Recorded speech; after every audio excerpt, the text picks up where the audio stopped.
ये फसाद नहीं करते, ये कत्लेआम करते हैं, ये लिंच करते हैं, ये लोगों के साथ मजालिम करते हैं। ये पूरा एक सिलसिला है जो आरएसएस का डिज़ाइन किया हुआ है कि ये कौम हिरास में रहे, और जो कौम डरी हुई सहमी रहती है वो कभी तरक्की नहीं करती। अब 40% तकरीबन ऐसा तबका तैयार हुआ है जो सिर्फ उस मुसलमानों से या मियाँ से नफरत करता है।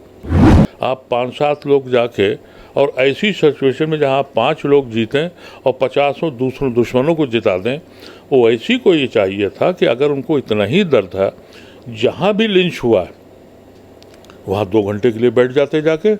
और आप चंद लोग बैठ के पार्लियामेंट में क्या कर सकते हैं, आपको एक जहन तैयार करना पड़ेगा। मैं बार बार ये बात कहता हूँ, इसराइल में क्या मुसलमान एमपी नहीं है? अब तो सरकार में है। और गाज़ा में क्या हो रहा है? ये 3 बिल जो पार्लियामेंट में पास हुए थे, इनकी सहयोगी पार्टी ने वोट दिया था तब पास हुए थे। वो ऐसी क्यों नहीं बोले, क्यों नहीं मुआहदा तोड़ लिया? इसलिए कि वहाँ मज़े मिल रहे हैं। जब कुंवर दानिश अली बोलने खड़े हुए तो उनको बोलने नहीं दिया, जब आज़म खान बोलने खड़े हुए तो उनको बोलने नहीं दिया, और जैसे ही ओवैसी बोलने खड़े हुए, मैंने खुद अपनी आंखों से देखा, रविशंकर प्रसाद ने अपनी पार्टी को चुप करा दिया। ओवैसी से ये करनी चाहिए कि जब किसानों को कुचल के मार दिया गया लखीमपुर खीरी, तो वो इंसान नहीं थे? ओवैसी वहाँ क्यों नहीं गए? आप सिर्फ अपने ही लोगों में जाएंगे? ये फितरत मुसलमान को छोड़ देनी चाहिए। आप इस मुल्क में अगर चाहते हैं कि ये मुल्क सही तरीके से चले, तो आपको हर मजलूम के साथ खड़ा होना पड़ेगा, चाहे वो मुसलमान हो चाहे वो हिंदू हो। एक इलेक्शन से अगर तुम हट जाओगे तो इलेक्शन हिंदू मुसलमान पे नहीं होगा, रोज़ी रोटी पे होगा। और रोज़ी रोटी पे एक बार अगर ये इलेक्शन हो जाए, तब ये जो तो कम्युनल फोर्सेस हैं या जो मज़हब के नाम पर एक्सप्लॉइट करती हैं और मुसलमानों को का हवा दिखा के इस मुल्क को बर्बाद करने पे तुली हुई हैं, उनको सबको तारे नज़र आ जाएंगे। लेकिन मुसलमान तो सुनने को तैयार नहीं है, इसलिए कि उसके लिए इलेक्शन एक जश्न है, एक मेला है। और वो सोचता है यार कि इलेक्शन में हमें गाड़ी भी मिलेगी, कुछ जेब में पैसे मिल जाएंगे, कुछ जगहों भी स्टेज पे बैठने को मिल जाएगा। इस वक्त मुल्क बचाने का वक्त है। ये मुल्क का आइन बचेगा, इस मुल्क की जमहूरियत बचेगी, इस मुल्क की सेकुलरिज्म बचेगी, या हिंदू मुसलमान करके कत्लेआम होता रहेगा। उस 10-15% में भी आपकी एक्चुअल हैसियत क्या है? आप तो बिरादरी के लोग हैं, आप तो मसलक के लोग हैं। जब आप पे दंगा होता है, आपका घर लुटता है, तब आप मुसलमान कहलाते हैं।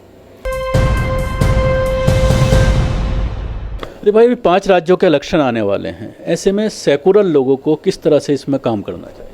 खासतौर से उत्तर प्रदेश की अगर हम बात करते हैं, सबसे बड़ा राज्य उत्तर प्रदेश है, और अब जिस तरह से कांग्रेस में कहीं ना कहीं जान पड़ रही है प्रियंका गांधी के आने के बाद, तो उसका फ़ायदा सीधा बीजेपी को होता दिख रहा है। बिल्कुल आपने सही कहा, क्योंकि वजह यह है कि प्रियंका गांधी आज ज़मीन पे उतरी हैं, तो वो ज़मीन पे लोग इंतज़ार कर रहे थे।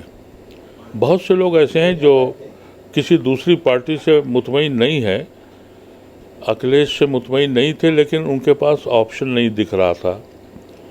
प्रियंका गांधी ने ज़मीन पे आके लड़ाई लड़ी, जो 6 महीने पहले शुरू कर देती तो उसके असरात और अच्छे होते। लेकिन जब वो अब मैदान में उतरी हैं, तो एक बड़ा तबका कांग्रेस को चाहता है, क्योंकि उसे मालूम है कि नेशनल अल्टरनेटिव कांग्रेस है, स्टेट पार्टी नहीं है, और सबकी निगाह 2024 पे है। तो प्रियंका गांधी के आने से जो डिवीज़न ऑफ वोट होगा, वो एंटी बीजेपी के डिवीज़न होगा। इससे बीजेपी को एडवांटेज होगा। इसीलिए हम लोग जगह जगह जा के ये कहते हैं कि आप मिल के लड़ लीजिए। और अब ख़तरा और ज़्यादा हो गया है, क्योंकि अगर कांग्रेस 5-6% वोट पे थी, तो मैं समझता हूँ उसने 5-6-10% वोट का इजाफा किया है आज की तारीख तक। इलेक्शन आते आते शायद और इजाफा हो जाए, तो ये कांग्रेस के लिए तो बेहतर हो सकता है, लेकिन मुल्क के लिए या आने वाले इलेक्शन के लिए ये बीजेपी को फ़ायदा पहुंचाएगा। ये मेरा अपना ख्याल है। जिस तरह से ओवैसी भी उत्तर प्रदेश में आए हैं और वो बात करते हैं हिस्सेदारी की, बात करते हैं कि कब तक आप लोग दरी और चटाई उठाते रहेंगे, बिछाते रहेंगे, हिस्सेदारी की बात करते हैं और वो एक डाटा पूरी तरह से बताते हैं कि कितने % यादव हैं, उनका अपना नेता है, मुख्यमंत्री बनता है। जब वो मुख्यमंत्री बनता है तो सारे थानों में यादव SHO होते हैं। उसके अलावा अगर मायावती बनती हैं तो सारे थानों में उनकी कास्ट के होते हैं। तो अभी जिस तरह से लिंचिंग के बहुत सारे वाक़यात सामने आए या मुसलमानों के ऊपर मजालिम के वाक़यात सामने आए, पुलिस कस्टडी में डेथ के मामले सामने आए, तमाम सेकुलर पार्टियों में होड़ लग गई थी। अभी जिस तरह से वाल्मीकि का आगरा में कस्टडी में उसकी डेथ हुई, सब लोग वहाँ पर पहुँचे, प्रियंका गांधी भी पहुँची, ट्वीट भी किया गया, संजय सिंह भी पहुँचे, अखिलेश ने भी जो है ट्वीट किया उस पर। लेकिन मुसलमानों के साथ अगर ऐसी चीज़ें होती हैं तो कोई ट्वीट तक नहीं करता, कहीं ना कहीं साइडलाइन कर दिया गया है मुसलमानों को। तो ऐसे में मुसलमान सेकुलर पार्टियों का साथ क्यों दें? पहली चीज़ तो सवाल ओवैसी से ये करनी चाहिए कि जब किसानों को कुचल के मार दिया गया लखीमपुर खीरी, तो वो इंसान नहीं थे? ओवैसी वहाँ क्यों नहीं गए? आप सिर्फ अपने ही लोगों में जाएंगे? ये फितरत मुसलमान को छोड़ देनी चाहिए। अगर ओवैसी को ये चाहिए था कि सबको लेके चलना है, तो अगर प्रियंका गांधी वहाँ गई थी और अखिलेश गए या दूसरी पार्टियों के लोग गए, वो इंसान मारे गए थे और कुचल के मारे गए थे। मुसलमान इंसान नहीं है, मुसलमान मारे जाए तब तो नहीं पहुँचता नहीं, तो मैं ये कहता हूँ कि ओवैसी को भी तो जाना चाहिए था वहाँ। ओवैसी अगर वहाँ जाते उन मुजरिमों के पास, तब ओवैसी को ये हक पहुँचता था कि वो ये कहते कि आप क्यों नहीं आते। मेरा इख्तलाफ ओवैसी से सिर्फ इसी बात का है। ओवैसी के दर्द को मैं समझता हूँ, क्योंकि वो दर्द मेरा भी है और आपका भी है, हर मुसलमान का है, कि हर पार्टी ने अपने को हिंदू पार्टी बना लिया है, मुसलमानों को छोड़ दिया।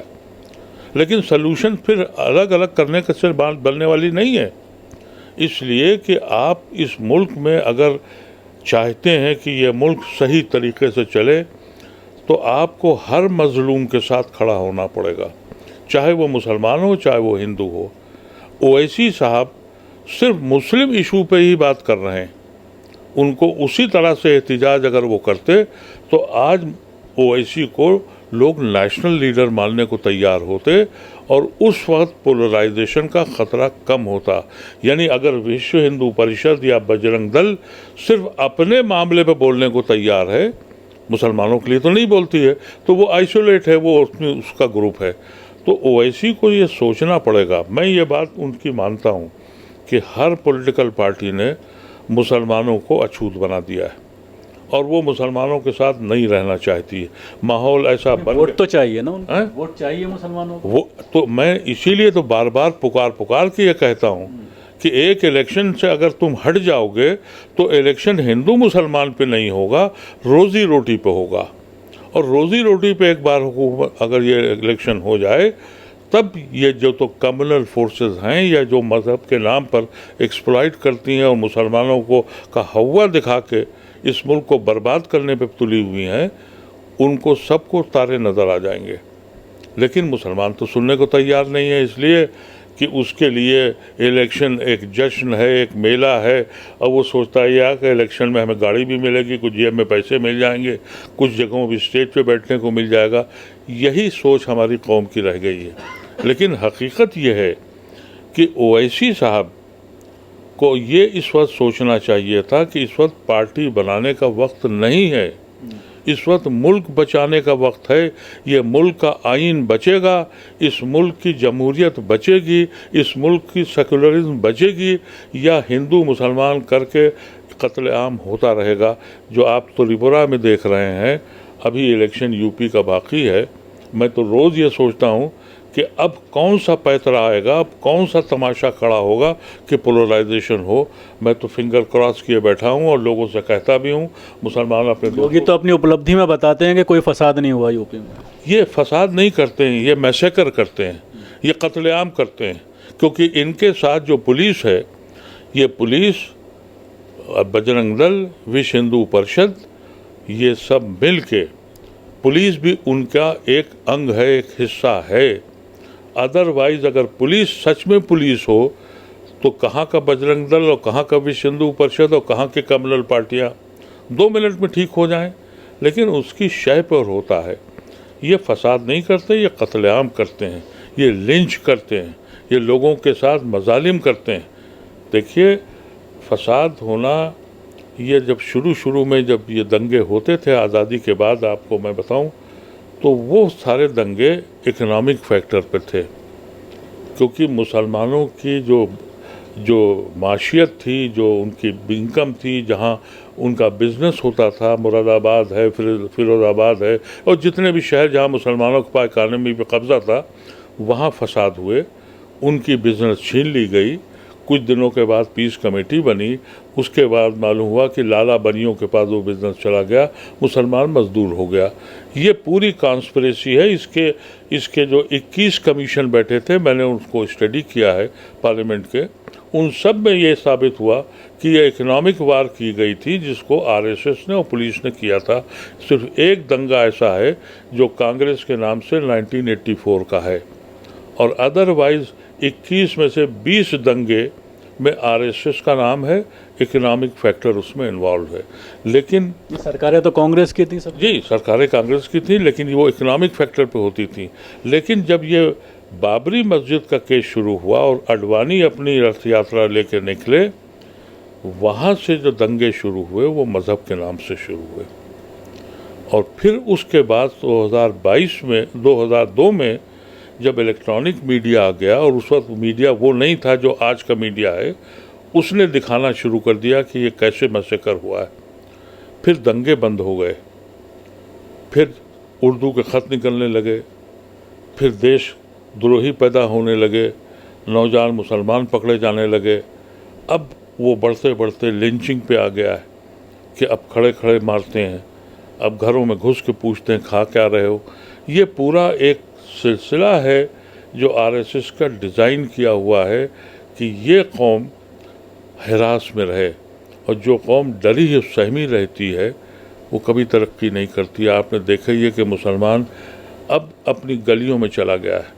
यही नौजवान जब किसी बाहर मुल्क में जा रहा है, उसको मौके जब मिलते हैं, तो वहाँ वो एट पार है दूसरी कौमों के साथ।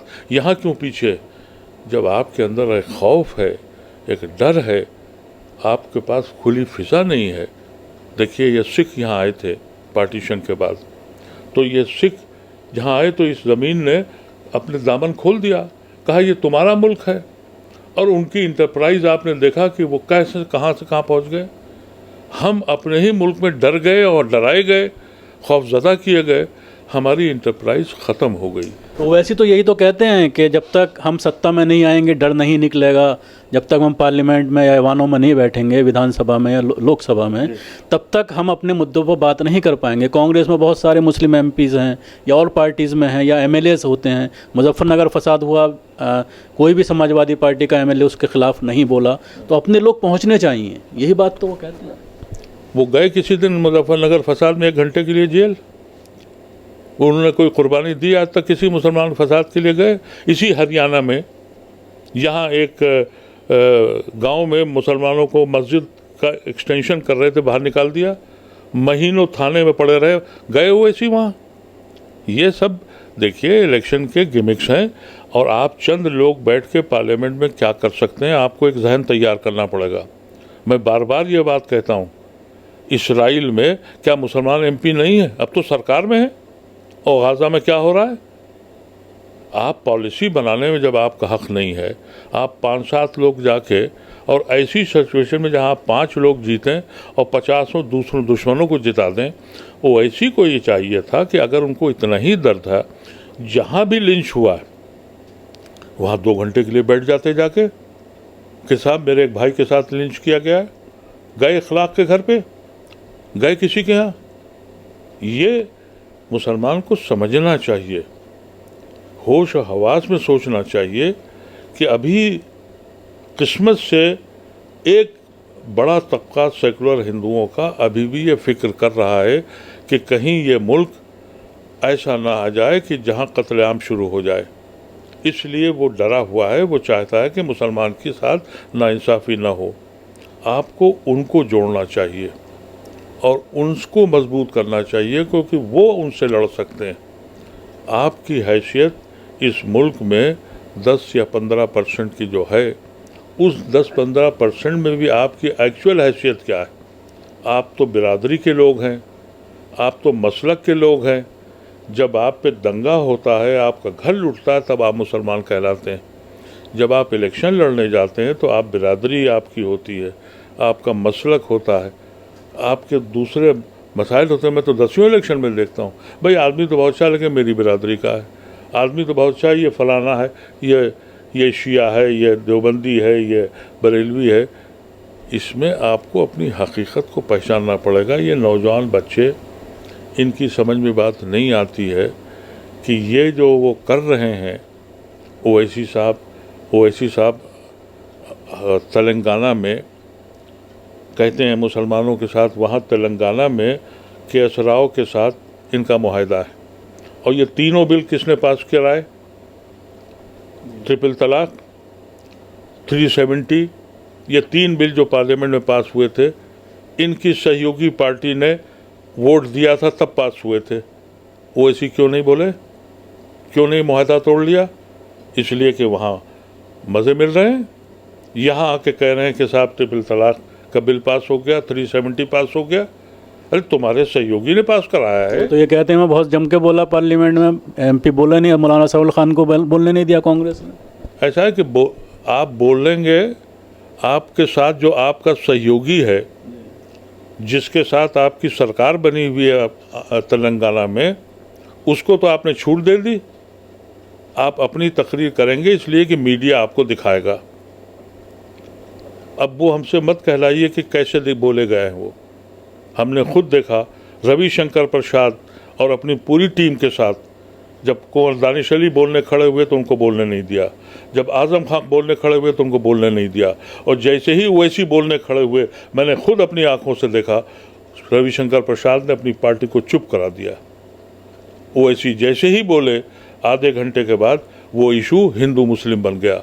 उससे पहले ट्रिपल तलाक पर जो गैर मुस्लिमों ने जो तकारीरें करी थी, वो किसी आलिम दीन से कम नहीं थी, मेरिट पे बात कर रहे थे। ओवैसी की तकरीर के बाद वो हिंदू मुसलमान इशू बन गया। इसको कैसे कहें, किससे समझाएं? अभी कहते हैं, हमें बहुत से लोग फेसबुक पर गालियां भी बकते हैं और कहते हैं कि भाई आप तो फलाने हैं, आप ओवैसी की मुखालफत करते हैं, फलां करते हैं।